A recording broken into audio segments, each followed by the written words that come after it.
And good morning. Welcome into the program. This is the Tom Barfield Show. We welcome you into the Wednesday edition of the program. Glad to have you with us and hope you're having a great day. We are presented by our good friends at Tow King. Tow King with 24-hour roadside assistance. Gary Hoffman and his team can help you anytime, day or night. Just give them a call. Lots going on in the wide world of sports. We're going to visit with Dr. Hunter Sims. He's the director of athletics, vice president for athletics at UMHB. We'll get caught up on what's going on there.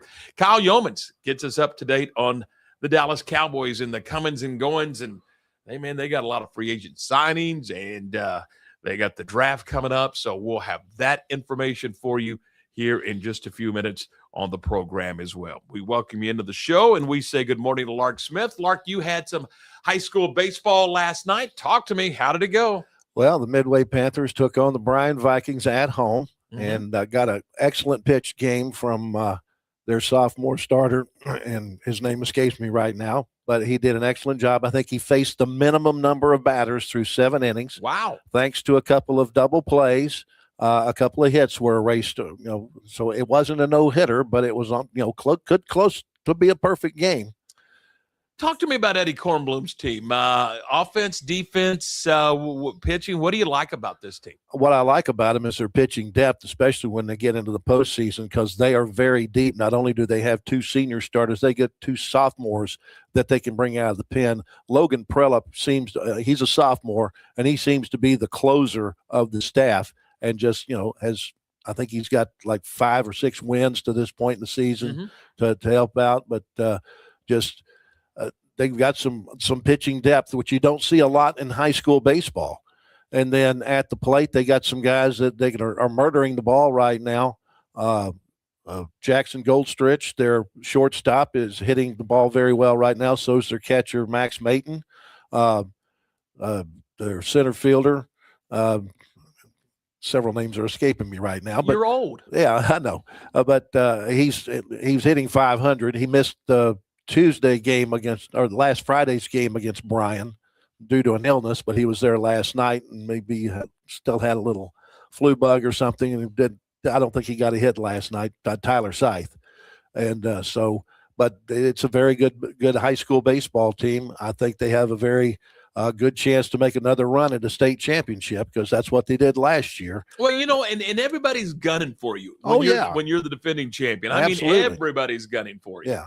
But that district, they've got 3 games left. They got a 2-game series with Copper's Cove, and then they finish off with Harker Heights. And Harker Heights is really the only team that has given them a good game. The very first game of district, the final score, I think, was 2-1. Wow. Yeah, so it was. But Bryan was very competitive in their series. They, 4-0 and 3-0. Copper's Cove should be a very competitive series as well, coming up Friday and Tuesday.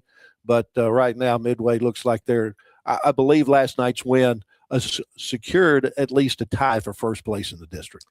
So it is definitely postseason for the Midway Panthers, definitely postseason for Midway softball. We'll talk about that a little later on in the program as well. I can't believe we've been on the air 3 minutes and you haven't asked me about last night. You have not said a word about last night. Well, when I walked in, I asked you, how'd you enjoy those 12 innings last night? Yeah, 12 innings last night. And I did all 12 of the play-by-play for Baylor and UTSA. So we go on the air at 6:15 last night. I pulled into my driveway at 12:05 last night. We get paid by the game and not by the inning. You're not kidding. So here, you ready for the stats? Sure, fire away. All right. So the game took 4 hours and 44 minutes. There was 10 pitchers used by the Bears, 8 pitchers used by UTSA. They combined for a total of 403 pitches, 403. All right. It was a night. I'll make a gentleman's bet with you. I'm doing a doubleheader today between McLennan and North Central. Yes. And I bet I can get that doubleheader done in less time than you did a single 12-inning game last night. I don't doubt that. I mean, for some reason, it took UTSA a minute or two to settle in on who they wanted to pitch. That's what you were telling me. That first guy starts, he makes it a third of an inning, and something didn't go quite quite correctly. So out comes the coach, and out he goes. Next guy in there gets one out, and he throws about 8 pitches, and he's out of the ball game. And then they settle on the third guy, and he pitched like an inning in the third. Now, you knew on Tuesday nights that's kind of how they do it. I mean, there's sure. But these weren't just openers. These were it's designed. Tuesday nights really have been designed to get guys, your frontline guys, a bullpen against live competition at best, and some of your other guys some work, and so you're going to see 6, 7, 8 guys. But I mean, it just kept on and on and on, and then in the top of the ninth, UTSA was able to scratch a couple of runs. Sorry about that, and they got a couple of runs in the top of the ninth, which then forced Bader to score, or the game's over. And lo and behold, Tice Armstrong hit his second home run of the night, a 2-run shot to tie the game at 9. And my first thought was, oh, look, we're going to continue to play. But we didn't, as the Bears were able to get another run in the bottom of the 12th inning. As a freshman, Dylan Perez knocks in the game-winning run. So kind of a celebratory night, as you might suspect, with the Bears walking off UTSA. Now, remember, UTSA beat Baylor on a Sunday night down in Houston in that college classic, right down there at Dyken Park. So UTSA not a bad ball club. They may even be a postseason team. No, there ain't maybe. They will be. Okay, they are. They definitely, with their record, their RPI, and all of those things. Yeah, this was, in fact, it will help the Bears by winning the ball game because of the where UTSA stands and that type of thing. That'll help strength of schedule. Yeah, and all that. They're UTSA, I think, is 25, and even with the loss, they're 25-11 or something. 25-12. 25-12 now with the loss. They're 8-4 in the American Conference, and they got some Power Four conference wins. So yeah, they're a good club. I mean, they could compete I think they could compete in any conference. They're that good. Good. They really are. And, you know, they were a postseason last year. Mm-hmm. I think they got sent to the Austin Regional. I can't remember, but yeah, they've built a ball club that can compete at this level. They really have it. It's a nice club. Really is a nice club. So, I looked it up. Just want to give the kids some love. Hudson Pierce was the pitcher for Midway last night that almost threw a perfect game. Good stuff. Yeah. Now there's going to be some fun going on tonight. I think Getterman's going to be packed with the Aggies coming to town. It's a non-conference game. Absolutely. Once upon a time, it was a conference game. I've said it a million times. It should be. It's absolutely. But if it's not, they should play all the time in non-con. Absolutely. Every sport. It's 90 miles. Yeah. It's 90 miles. Your fans can get there. Their fans can get here. Yeah. Every sport should play. It should turn the turnstiles. Yeah, of course. I mean, it should be fun. So Aggies are in town to play softball against the Bears, and that'll be tonight. And I think that's going to be fun. You heard Dan Ingham on the program yesterday talking about that, and you know they're jazzed up. I think it's going to be fun. They're going to they got a lot of activities planned for tonight. So I would imagine the folks are going to turn out and be a part of that thing tonight with the Aggies in town. Should be hanging off the fences. I hope so. And of course, Dan Ingham will be there to call that ball game. So, and he was our guest yesterday. All right, a lot rolling, a lot going on. We're gonna get a break right here, and then we will come back and we will visit with Dr. Hunter Sims.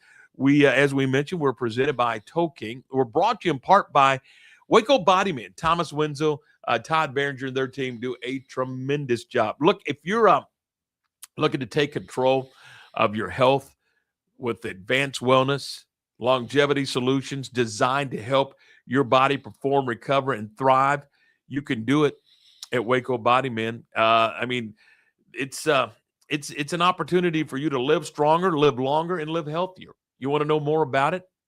Check them out at Waco Bodyman, wacobodyman.com. That facility has over 7,000 square feet. It's just got all kinds of cool, innovative products to help you.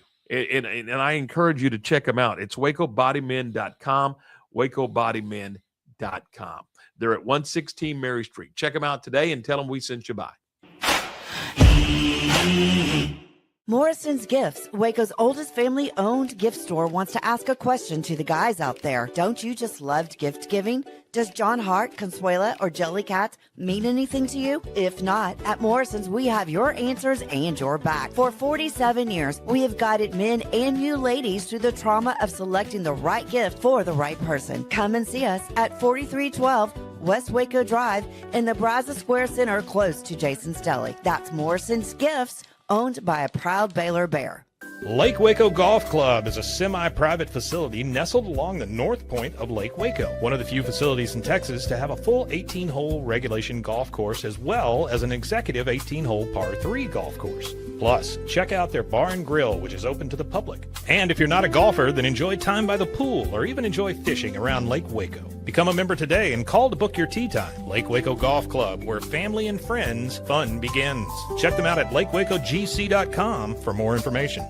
Is your roof ready for the next Texas storm? Don't wait for a small leak to become a big problem. Call JK Roofing of Waco. Whether you need roof repair, a full replacement, or a professional inspection, JK Roofing has quality workmanship and dependable service you can count on. Locally owned and committed to protecting Central Texas homes and businesses. Call JK Roofing today for your free estimate and get the job done right the first time. Call JK Roofing 254-744-2211. JK Roofing of Waco. Strong roofs, honest work, and peace of mind. Being stuck on the side of the road is stressful no matter what time it is. Tow King is here to help. A locally owned and operated family-run business, Tow King offers 24-hour emergency roadside assistance with trained operators and high-caliber equipment for damage-free towing.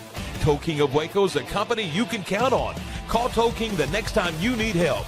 Check them out on Facebook, and remember, slow down or move over.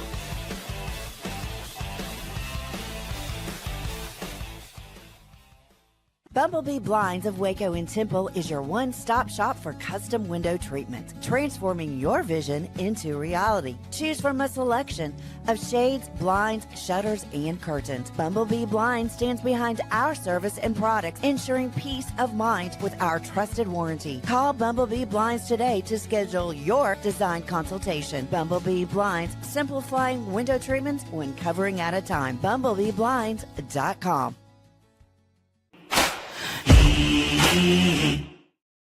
And we're brought to you this morning by JK Roofing. Jason and Katie Embry do a great job over at JK Roofing, whether it's traditional shingles or maybe even a metal roof. They can help you out, whether you're needing repair, a new roof, or maybe just an estimate. Maybe you just need an inspection. Hey, ask Jace to help you out. Say, Jace, I don't know if I need a new roof or not. I think I do, but I'm not sure. And Jace will come out and let you know, hey, no, you got 5 years left on this roof, or no, I think you need to get it done now. He'll let you know. They can do that for you. If you'd like to speak to Jace and Katie Embry, you could do so at 254-744-2211, 254-744-2211. I encourage you to go to their website too, jkroofs.com. All right, we are joined on the program now by the Vice President for Athletics at UMHB, Dr. Hunter Sims. Good morning, sir. How are you? We appreciate your time today.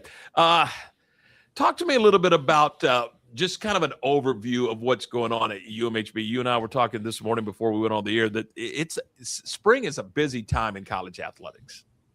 Yeah, it's absolutely crazy, but we all know what we signed up for.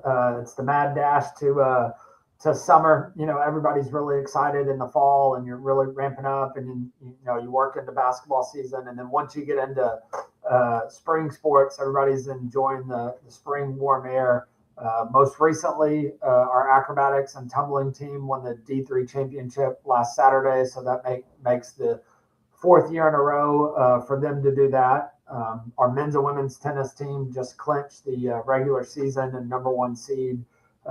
So over the course of 2 weeks from now, we'll be hosting men's and women's tennis conference championship. Our baseball team is currently tied for first with East Texas Baptist, so we're hopeful that they can go ahead and pull it out the next two weeks of the regular season, and we can host that conference championship as well. And our softball team's currently sitting in second place in the regular season. And then, man, I just have to brag on our golf teams as well. Our women's golf team is ranked number 14 in the nation currently, and our men's golf team is ranked about 7th in the nation, and they've won 5 tournaments this year. And so it's just an incredible time right now to be a Crusader, and just the success we're having is really a lot of fun in the spring. And I think it's always been this way, or at least recently. If you're going to do it at UMHB, you're going to do it at a high level. Where's that begin? Yeah, it 100% starts with Dr. Randy O'Rear, our president, and Steve Theodore, our leadership there. And then obviously he sells the vision to the board of trustees, and then them giving him full support and believing in him of what he's going to do. And he's a firm believer that, people can't rise to low standards, and a rising tide lifts all ships. And so, and he's really the captain of this ship, and everybody kind of falls in line and sets the standard of excellence. Whether you're on this campus, you know what it is. And what's really neat is if you're off of this campus, it just oozes it. Just the way that everything looks, the way that everything's on campus. And, that's the deal. If we're going to keep score, then let's go ahead and win it. And we know if we can be successful, then we can carry on the Christian mission as well, and influence more people, not only on campus, but in the community in the state of Texas, by getting our name out there some more. And like you said, doing it the right way. That's why a lot of people love this place. Visiting with Dr. Hunter Sims, the director of athletics at UMHB. Every person has their own vision, their own direction. What is your vision and your direction for this program? Where do you want to see it today, tomorrow, and in 5 years from now? Yeah, that's a great question. For me, it's we've got to get better every single year.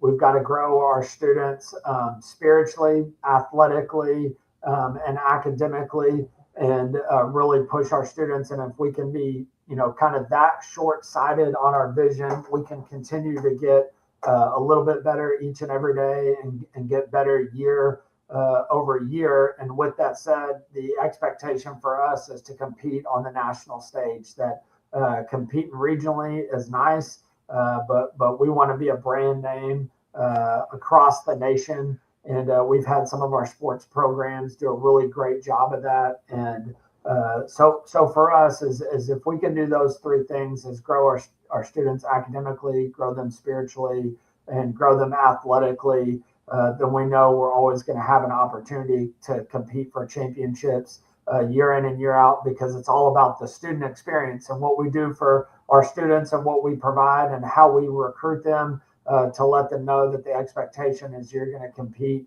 for championships while you're here, and you're going to grow spiritually. And so for us, that's a short-term vision as far as what can we do for the individual, but also how can we support each other, love on each other, grow each other in our faith, but be as competitive as the next person down the road, and win convincingly. Hunter, for you, what attracted you to UMHB? What was the connection for you to decide that's where you and your family need to be there in Belton? Yeah. So for me, I've been an American Southwest Conference guy pretty much my entire life outside of high school, having played in the American Southwest Conference, then been a head coach, and then an AD as well. And so I've watched it from afar, and I've watched it from up close and personal, competing against Mary Hardin Baylor, and all the things that I talked about in the beginning are absolutely true. And it's one of the few things in life that once you get here, it's actually better than you thought it would. In honors of the Masters this week, I think Augusta is one of those places as well, that it exceeds the hype of what it is. But I really don't think that there's a better place in the state of Texas to get a quality Christian education while having a great athletic experience, not only for students, but coaches and administrators. And so that was something that I knew I always wanted to be a part of.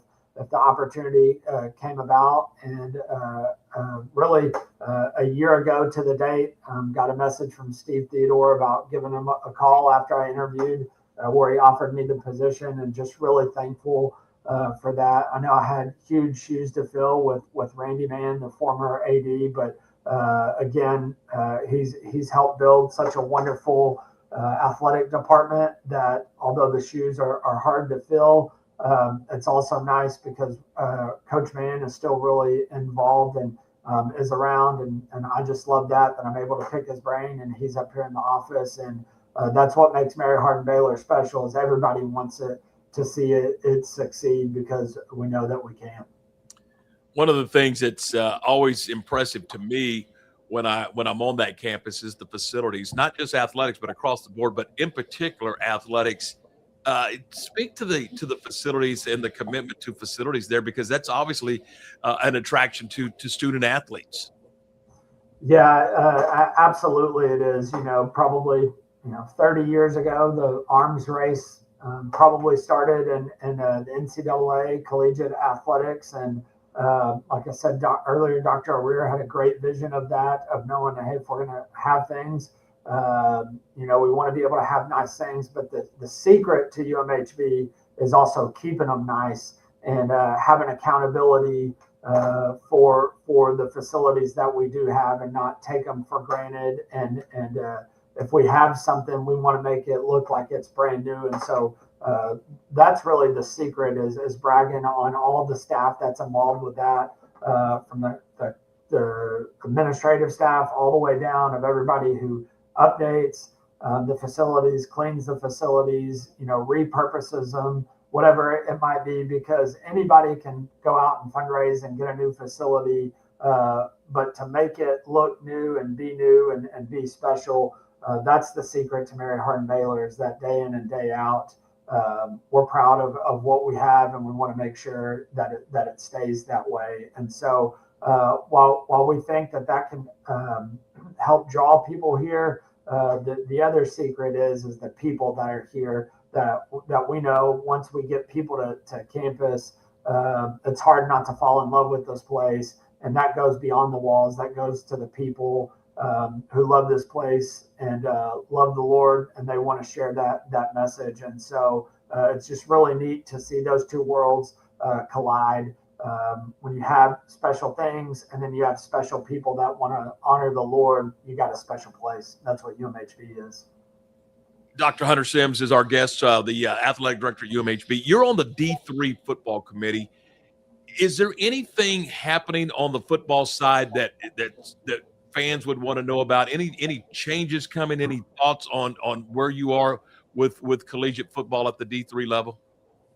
Yeah, great question. So not only am I on the committee, is that in about a month I started serving as the chair of that committee over the next calendar year. So that's a badge that I'll wear with honor and pride, as it's kind of the highest ranking position in Division III football, and to get to sit on the committee and make those decisions is awesome. But the thing that has changed a lot is the NPI, the National Power Index.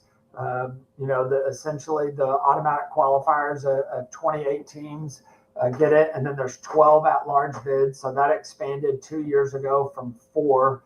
It's a 40-team field. Those are the biggest changes.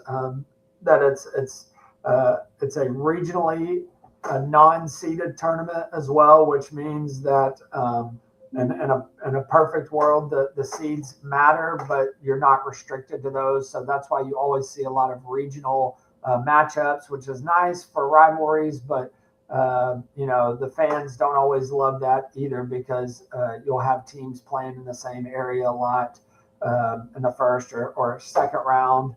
But the committee's done a good job of overcoming some of those things, doing a better job of building the bracket to work around that.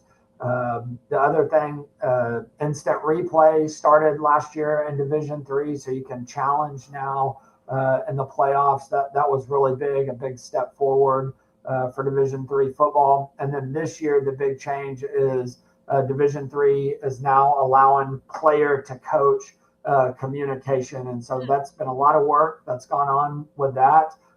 So now coaches can communicate directly to the player with the earpiece and their helmet, and it kills it at 15 seconds left on the clock. And so while I know a lot of other levels have had that, that's going to be new to Division III this year. And like I said, our committee is just committed to providing the best experience possible for our students and our coaches. Do you see any room for growth in the playoff system, or are you very comfortable where you are right now? That's a conversation that's always talked about is what does that process look like? The NCAA has a formula as well. 2 years ago, moving from 32 teams to 40 was a big deal because it added an additional round. But what it really added was 8 at-large bids where, it was the hardest tournament in the nation at all levels to qualify for, because there's over 250 teams. Sometimes that number shifts to 255, 265, depending on how many teams are eligible. But to be a top ranked team to get into a national playoff is really difficult, especially when there's 28 spots that go to automatic qualifiers. And if you don't win your conference championship outright, then there's only 12 spots left. And I think only the top 34 teams, so you had to be ranked in the top 34 in the NPI to qualify for it. So to answer your question directly, I think it'll sit at 40 for a while. It added around, it added some teams. The committee needs some data to see how this sits. Probably 2 years, 3-4 years before that even comes up again. But the goal would be 64. I'm just not so sure we'll ever get there in Division III football. Has the portal and pay for play NIL, has that affected football at the D3 level? Yeah, absolutely, it has. Those are kind of two different questions. While they're in the same stadium or same arena, those are definitely two different questions. So I'm gonna answer that one at a time. The portal hasn't changed much D3 to D3 movement. You could always do a self-release before and be eligible right away. What it's done probably is it's now allowed more kids to get film, quote unquote, at Division III and then enter the portal and try to get a scholarship. At Division II, Division I, we've tried to really have a really good look at it for us specifically. Okay, what can we get in the portal, and then what are we having to give up? It's kind of a blessing and a curse when you have a quality brand like UMHB.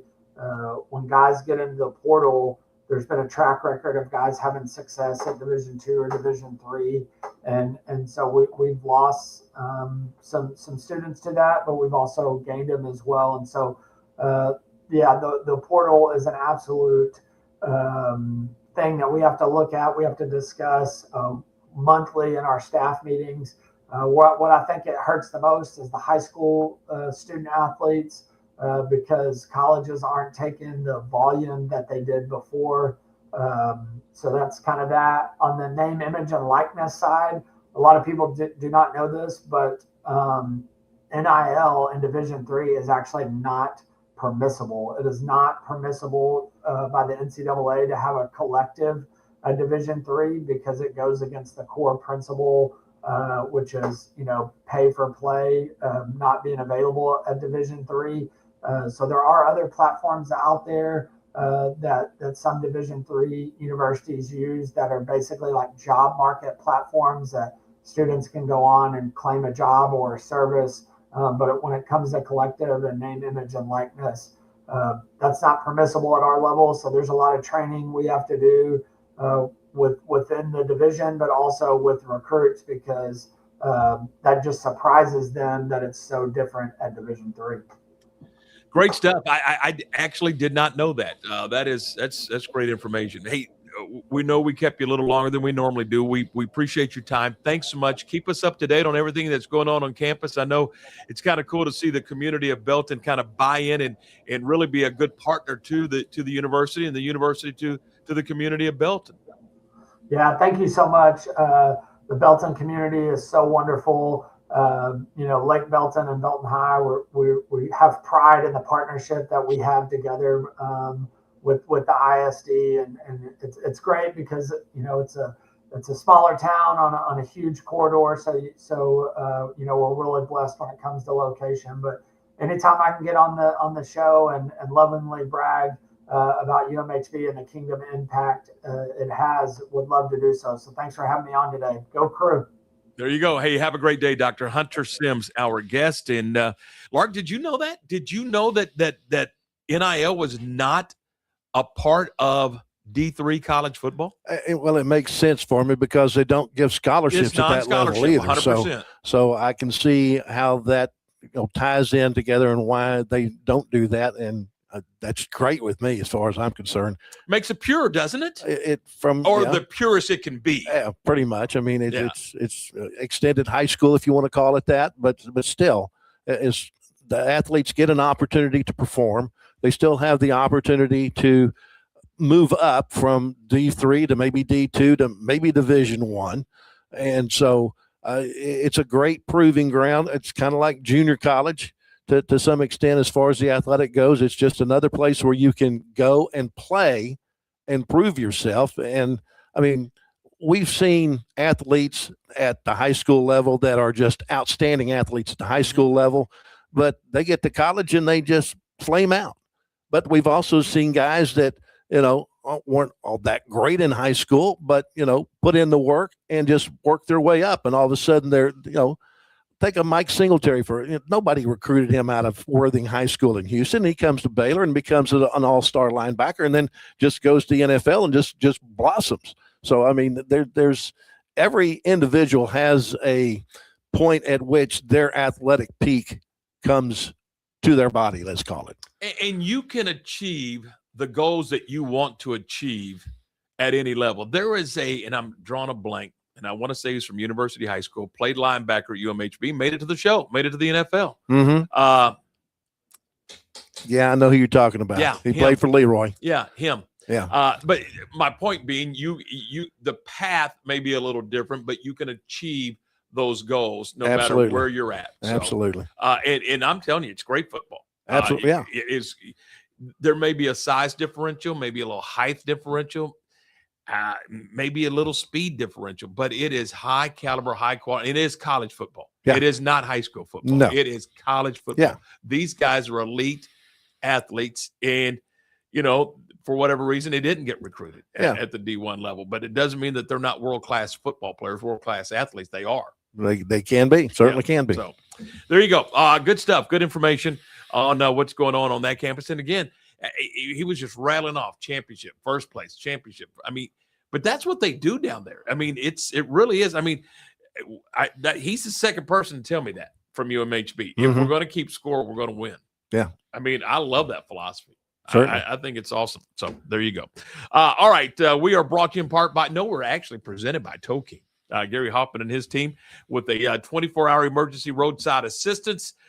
They've got high-caliber equipment, and their folks are trained to take care of your equipment. I mean, last thing you want is somebody coming to pick you up at 11 o'clock at night on the side of the road and damage your vehicle while they're trying to hook it up to the tow truck. That's not going to happen with Toking. They do a great job.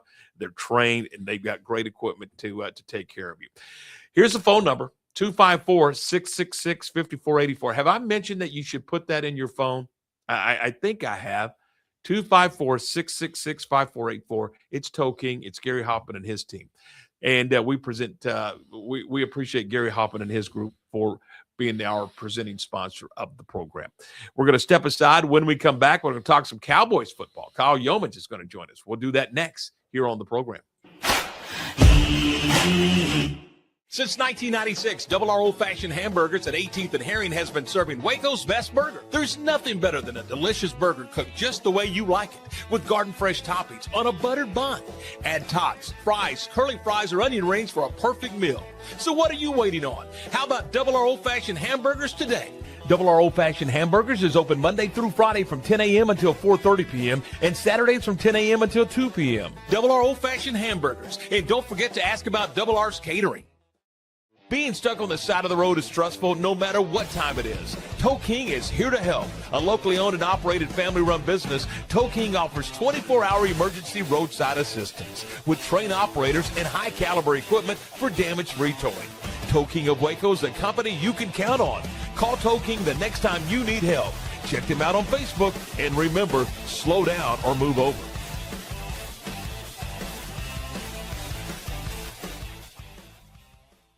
Shopping for insurance shouldn't feel like a guessing game or a root canal. At Barfield Show Insurance Group, a division of TWFG, we make it easy and maybe even a little fun. Need auto, home, life, or business insurance? We've got you covered. Literally. We work with multiple top-rated companies to find the right fit for you so you get great coverage at a price that won't make you wince. Because our goal is simple. The highest quality insurance at lowest price possible. Call Barfield Show Insurance Group today at 469-579-4982 for your free quote. Better coverage, better rates, better call them. Family owned and operated, Jasper's Barbecue is serving up Texas-style barbecue meats and sandwiches and all the fixins. Enjoy mouth-watering brisket, ribs, pulled pork, and don't forget the potato salad and barbecue beans. Located in Waco on Elm Street, right off of I-35, open Tuesday through Saturday 10 until 2 or until the food runs out. Stop by today and enjoy the best barbecue around. Voted one of the best barbecue joints by Texas Monthly. That's Jasper's Barbecue in Waco. You won't leave hungry. Morrison's Gifts, Waco's oldest family-owned gift store, wants to ask a question to the guys out there. Don't you just love gift giving? Does John Hart, Consuela, or Jellycats mean anything to you? If not, at Morrison's, we have your answers and your back. For 47 years, we have guided men and you ladies through the trauma of selecting the right gift for the right person. Come and see us at 4312 West Waco Drive in the Brazos Square Center, close to Jason's Deli. That's Morrison's Gifts, owned by a proud Baylor Bear. All right, we're back. We're talking sports here on this Wednesday morning. We are brought to you in part by Lake Waco Golf and Country Club. It's not a country club. I keep saying that. It's Lake Waco Golf Club. Thanks. 254-756-2161 for a tee time. WacoGC.com, and you can check out the facility. It's an awesome place, and you'll love it. I would tell you this, Lark. It came to me in a vision. It's Jarrell Freeman who we were talking about. It just dawned on me. Okay, so it didn't. So Flash Cox sent that information to me from. Thank you, Flash. Yeah, absolutely. Did I mention that we went 12 innings last night, 4 hours and 44 minutes and 403 pitches? Did I mention that? Yeah, you mentioned that. All right. Yeah. Okay. Let's talk some Cowboys football. Let's welcome in to the program Kyle Youmans. Kyle, good morning. How are you, buddy? I'm good. I'm a little upset that Gerald Freeman was pulled up before I was able to give you that answer. Former CFL All-Star himself out of University High School. I was hoping I'd get the chance to sneak it in there as a little bit of Waco trivia knowledge, but the fans got us beforehand. Yeah. So he was a Minnesota Viking too, correct? Yeah. He kind of bounced around a little bit because it wasn't a Viking, a Titan. He was a Titan, Colts, and then he played for Saskatchewan. There might have been another team in there at some point. But, yeah, Colts was the big one, or Titans and Colts were the big ones. It's not a true path to the NFL, but it was his path, and that's kind of a cool story. Yeah, and I think you're going to see a lot of that from guys in the NFL draft coming up next week. And one of my favorite draft prospects that we've gotten to know over the last couple of months is a guy out of Stephen F. Austin. His name is Charles Dimmings. He's a corner. Stephen F. Austin, he was a guy that just never really got the recruiting love that other people did. Stephen F. Austin gave him a shot, went in, earned his role on special teams, got a starting job at the cornerback spot, ended up really growing up and gaining weight, and kind of the body came along later, and the athleticism really peaked at the end of his tenure out in East Texas. and he thought to be a possible top 150 draft prospect in this year's draft. He stayed at Stephen F. Austin, though, and he played at the FCS level all 4 years because that was who showed him loyalty initially. So, yeah, the path to the NFL is different for everybody.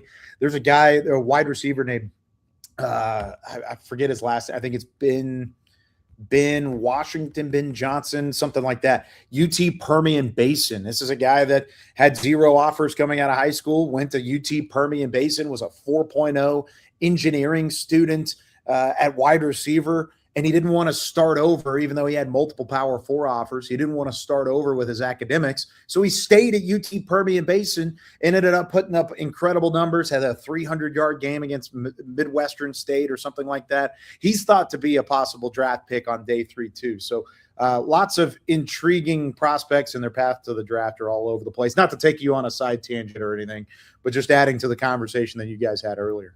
No, it's an interesting point when you say that he stayed there and he honored his commitment, and he was bound and determined to be a part of that program. Does that loyalty resonate with the guys making decisions in the draft room? I don't know if it resonates over talent level and tape and fit for a scheme and things like that, but it's definitely it's more of a note now than it ever used to be. It used to be a note, oh, this guy's transferred 3 times. That's maybe a sign of who he is as a person. Maybe he quit on his team. Who knows? Now transferring 3 or 4 times is kind of par for the course for a lot of these high-end prospects. And most of the draft prospects that you'll see get their name called next week did not start their career with their respective squad that they're going to have on that lower third next to them on NFL Network or ESPN or wherever it may be, because of the day and age of college athletics. But if a guy did spend all 4 years there, or 5 years or 6 years, or however long they decided to be there, a lot of guys, I think in the Big 12, more than any other conference that I've seen, that have stuck around and been in the Big 12 for those years, and they'll hear their name called next week. I think NFL teams will take a note of it. Is it going to be a deciding factor between this guy or that guy? Probably not, but it is something to keep in mind when all of these guys are trying to piece together the complete picture of what these prospects are. By the way, Ben Patterson is the wide receiver from UTPB that I wanted to make sure I get his name right. Patrick Walker, Kyle, wrote an article, and he said the Cowboys are looking for culture changing. Mm-hmm. What's he talking about? On the field? Off the field? A little bit of both. I think, especially on the defensive side of the ball, you can equate that to on the field. You want toughness. You want guys that are going to play with grit, that are going to play all 3 downs on defense and maybe then some. You're going to want to see fight from your defense more so than you saw in 2025, and the stats certainly backed it up. And we talked about this a little bit on our Tuesday podcast, me and Patrick, this week, and culture changing doesn't necessarily mean character guys. It means tone setters, and it means significant contributors to whatever side of the ball that they're on. I think defense, you need more of a cornerstone piece and then some depth. Offense, maybe it's just the depth, but I think you have tone setters on offense. Dak Prescott, Javonte Williams, CeeDee Lamb, George Pickens, and your offensive line with Tyler Smith up front. Those are tone setters. Defense, your tone setters are Quinnen Williams and Kenny Clark. Outside of that, everybody else that could be a tone setter has kind of a medical red flag next to them, like a DeMarvion Overshone or a Deron Bland, and question marks kind of surround those guys. So I think when you're looking at culture changers, everybody tends to throw it as character guys. That's not necessarily the case. They want guys with grit and toughness and durability, and that's what's going to ultimately change the process for Dallas.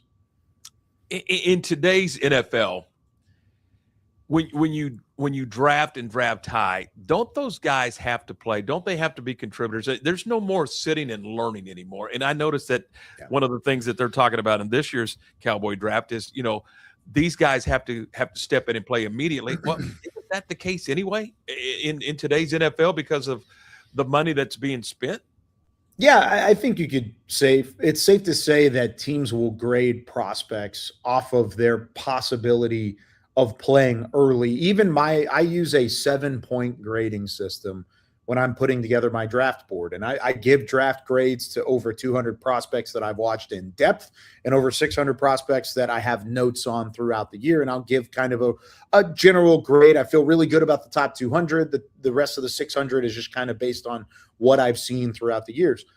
And one of the first things I do in the first round, every single first round grade that I give, that guy needs to be a starter in year one.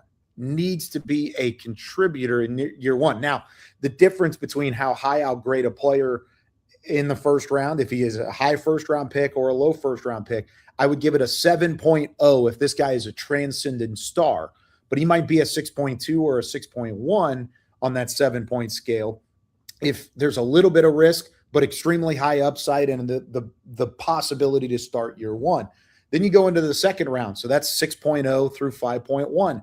In those sort of elements, I'll grade a guy 6.0 through 5.6 if he has a 75% chance to be a day one starter or even a high-level developmental player. If he's 5.5 to 5.1, so the back half of the second round, that's a 50% chance. Flip a coin, and that guy is a division or a day one starter in the NFL. And then you get into the third round. Those are guys that are 25% or less to be a day one starter. So all of these guys have to contribute. If you're taken in the top 100, you're thought to be a top 100 player because you're a starter year one as a rookie in the NFL. So that's my biggest difference between the modern day and how I look at it and where I expect those players to go.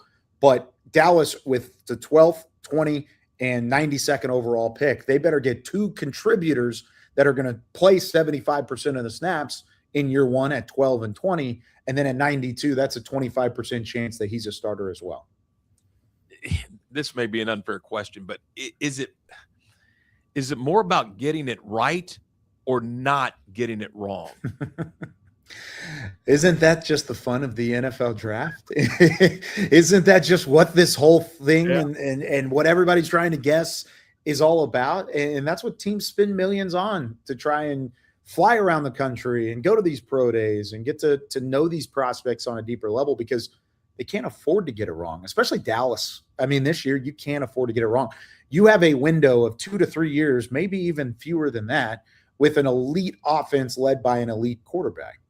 And if you don't take advantage of that by building some resemblance of a defense that is at least middle of the pack, then you're missing your window. And so then you got to start over and try it all again. And then you can't afford to miss at that point either. So I think more so this year than any other year, it's not getting it wrong.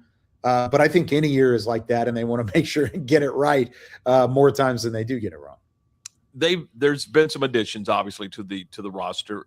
Where is this defense today, prior to the draft, with the additions that the Cowboys have made to the roster, particularly on the defensive side of the football? Because I think that's where all of us fans, I mean, that's where we're living right now. They can score, they can move the football, they can't stop air, I don't think, right now. But with the addition of the roster and where they've taken it, where's this defense now, and where's this football team now? Yeah, I still think this is a team that can contend in an NFC East that is a little bit more wide open now than it ever has been, because New York's improving. Washington had a down year, but I expect them to bounce back in a big way. And then Philly isn't as strong as that they've been. So this team as a whole feels like they can contend if they were to field a team tomorrow. Now, the glaring holes are linebacker, an unhealthy room at corner where you're putting a lot of hope in the health of a couple guys that traditionally have not been healthy. And then edge rusher has been a huge missing piece for this team for quite some time, or now with a 3-4 front in kind of that 4-2-5 scheme that we're going to see from Christian Parker. Those are outside linebackers, and that's going to be a little bit of a different look than what we've seen in the past. So those three glaring needs, corner, linebacker, edge rusher, I think is the difference between this team being a middle of the pack Cowboys team that could be as high as 9 wins, as low as 6 wins in 2026. If you can fill those three roles with guys that do contribute and are healthy and are available as the season goes on, I think they could climb as high as 11 or 12 wins. So the ceiling is still possibly there, but you got to do a lot in 3 premium positions in order to make all that happen, whether that's trading for a linebacker after the draft, or drafting an edge rusher and a corner and then trading for a linebacker, or whatever kind of puzzle pieces you decide to piece together. They've made strides. They haven't made the stride yet. I think if you were to equate Dallas as the 32nd team in the NFL when the season came to an end, which is very good on the defensive side of the ball, they were the 32nd defense in the NFL. I think they've done enough to climb 5 to 6 spots. So now they're back half of the 20s, 25, 26, 27. They could jump to 20 and maybe even into the teens if they get their draft picks right. And that's all you're asking Christian Parker to do in year one. He's not a miracle worker. They're not going to be a top 5 defense. But what they can do is be serviceable enough to take a top 5 offense and be able to give them extra possessions, keep the score a little bit lower than what it had been, and make sure that they're not gassed because teams are running right through a Swiss cheese defense like we saw in 2025. Have you in the last 7 days changed your mind or gotten a better vision of what the Cowboys want to do? I mean, every day it's a different story. We're going up, we're going down, we're staying right where we are. I mean, do you get a sense this week compared to last week? I said last week, I don't see them going down. I see them trading up if they're going to move. And I still think it's most likely that they will stay put and pick at 12 and 20, see how the board falls to them and see what ends up happening. But I think the chance of them trading up is growing more and more likely, even more so than last week. If I would have put it at a 35% chance last week, and keep me honest on that, that was week one, 35%. I think now it's probably 40 or 45%, somewhere in there, that they are going to trade up, because I just think the more they're running these simulations, and this is a big week for mock drafts and simulations, really next week too, as they're stacking their board, they're looking and saying, we've only got 6 playmakers on the defensive side of the ball that we feel like are day one contributors that we can draft at 12. And then we're hitting a pool of guys from 15 to 40 that can be taken at any point in the draft in that range, and it would probably make sense. So if that's the case, let's trade up to 6. Let's trade up to 9 and get us one of those 6 guys that I just mentioned. And I can name all 6 if you want me to, but I feel like I'm running long already. But those 6 guys up at the top of the draft, go get one of those dudes that's going to contribute immediately, and then trade 20 back to 24 or 39 or some of these other spots inside that top 40. So you're still picking from the same pool of players that you would have at 20, but now you also have a guy that you can really contribute early on. So I really do think Dallas is going to try and move up. A lot of smoke around Cleveland as a team that just the math works out, the reasoning works out for both teams. Same thing for Kansas City. Both of those teams, I think, are the most likely. A lot of people, I got asked this morning about New York. Would they trade within the division? They've done it before. They did it in 2021 with Micah Parsons. They traded back with the Philadelphia Eagles. So if they did it with Philly, I think they could do it with New York. We'll see what happens whenever that comes around. Is this about Dallas reaching out to Cleveland or KC, or is this about KC or Cleveland reaching out to Dallas? I mean, how does that work, or how does it work typically with the Cowboys? So a lot of times, that last part of the question makes it easier on me. How it's typically worked with the Cowboys is if Dallas wants to move up, they will be the ones to make the phone call. They're not going to field calls as they're on the clock. They'll receive a phone call from a team that maybe wants to move up. If they're on the clock and they want to, like, let's say they're at 12, somebody at 18 wants to come up and go get 12, they'll receive a phone call, but they're not going to ultimately make a call to 18 to try and get out of that pick unless they are just desperate to do so. Now, in the past, what teams have done in the NFL is this week and next week, leading up until Thursday, they'll kind of put frameworks together. They'll get on the phone with Cleveland and they'll say, hey, Cleveland, if we were to get to this point and X, Y, and Z happens before you get to 6, what would it take for us to get up to 6? And they'll put a couple numbers on the table. They'll say, okay, that sounds nice. We'll get back with you whenever that time comes around. And so they kind of have frameworks together because, remember, you only have an X amount of time, depending on what round you're in, to make a decision that's going to jeopardize or further the future of your program. And these teams need to have frameworks and plans together. So a lot of times, if there's even a line established before the draft happens, those are the most likely trades to happen, at least in the first round, second round, third round with those premium top 100 picks. So there's a lot of moving and shaking over the next 10 days leading into I guess really now it's 8 days leading into the NFL draft, because these teams are trying to put together framework for what could happen in a scenario on draft night. I was going to say planning out and projecting these scenarios it's fascinating to me. Hey, we appreciate your time. Thanks so much as always. This is great stuff. When are you in Waco? Friday. This also TCU series.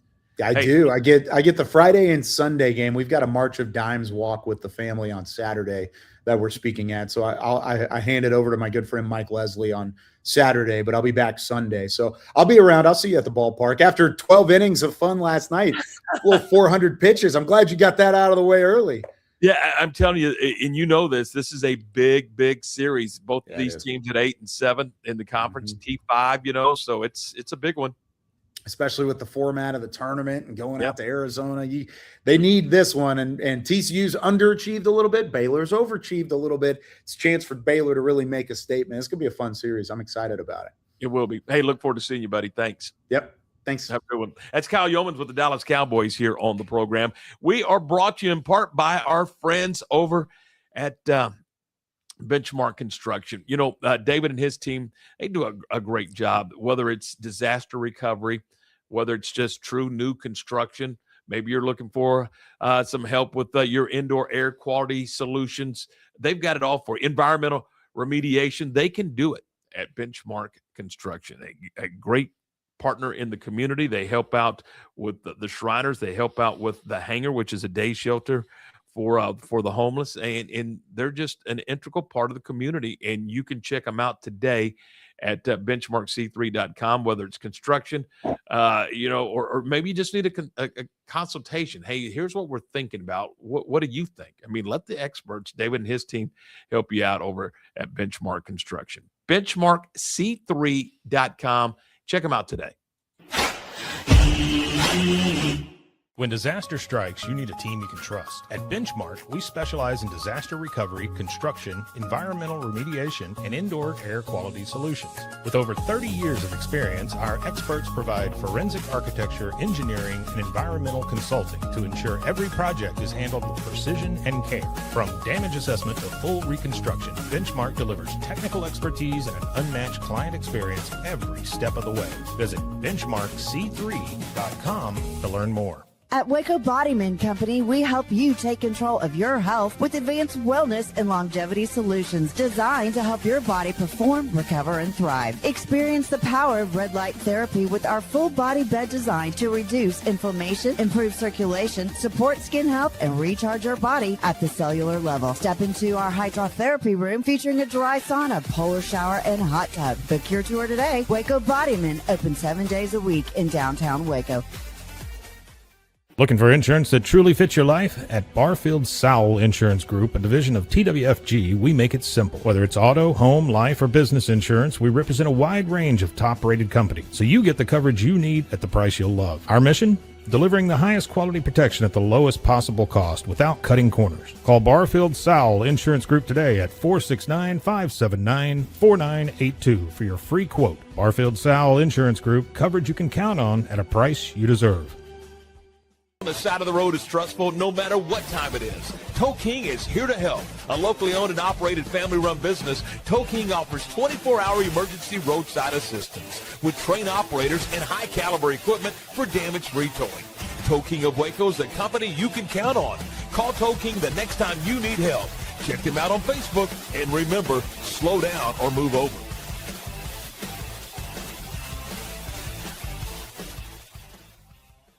Is your roof ready for the next Texas storm? Don't wait for a small leak to become a big problem. Call JK Roofing of Waco. Whether you need roof repair, a full replacement, or a professional inspection, JK Roofing has quality workmanship and dependable service you can count on. Locally owned and committed to protecting Central Texas homes and businesses. Call JK Roofing today for your free estimate and get the job done right the first time. Call JK Roofing 254-744-2211. JK Roofing of Waco. Strong roofs, honest work, and peace of mind.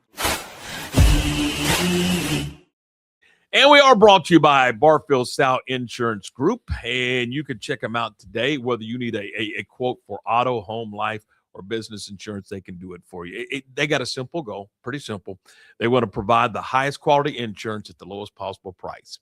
Sound pretty good to you? Here's the phone numbers, 469-579-4982, 469-579-4982.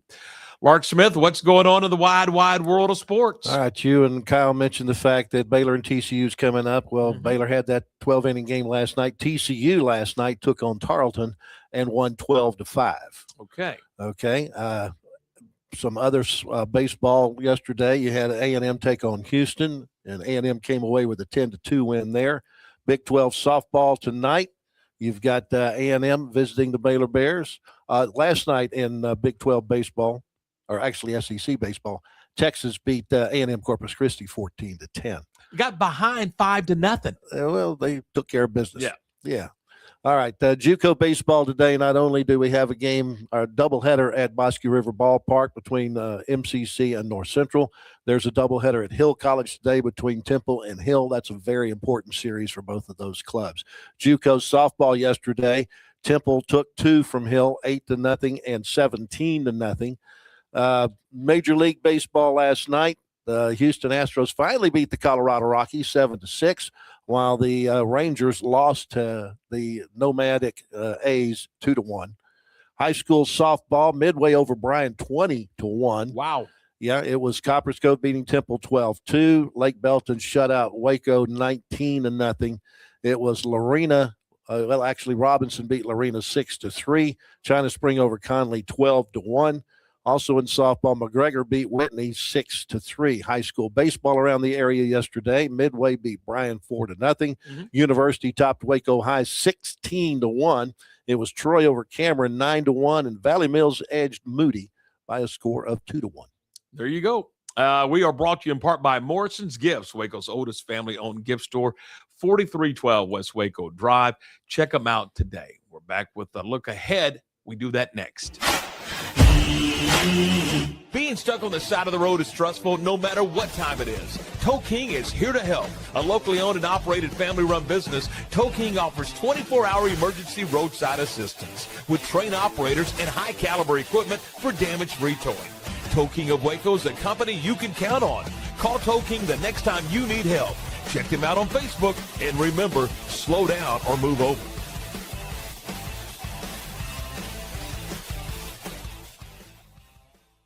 Lake Waco Golf Club is a semi-private facility nestled along the north point of Lake Waco, one of the few facilities in Texas to have a full 18-hole regulation golf course as well as an executive 18-hole par 3 golf course. Plus, check out their bar and grill, which is open to the public. And if you're not a golfer, then enjoy time by the pool or even enjoy fishing around Lake Waco. Become a member today and call to book your tee time. Lake Waco Golf Club, where family and friends fun begins. Check them out at lakewacogc.com for more information. At Waco Bodyman Company, we help you take control of your health with advanced wellness and longevity solutions designed to help your body perform, recover, and thrive. Experience the power of red light therapy with our full body bed design to reduce inflammation, improve circulation, support skin health, and recharge your body at the cellular level. Step into our hydrotherapy room featuring a dry sauna, polar shower, and hot tub. Book your tour today. Waco Bodyman, open 7 days a week in downtown Waco. When disaster strikes, you need a team you can trust. At Benchmark, we specialize in disaster recovery, construction, environmental remediation, and indoor air quality solutions. With over 30 years of experience, our experts provide forensic architecture, engineering, and environmental consulting to ensure every project is handled with precision and care.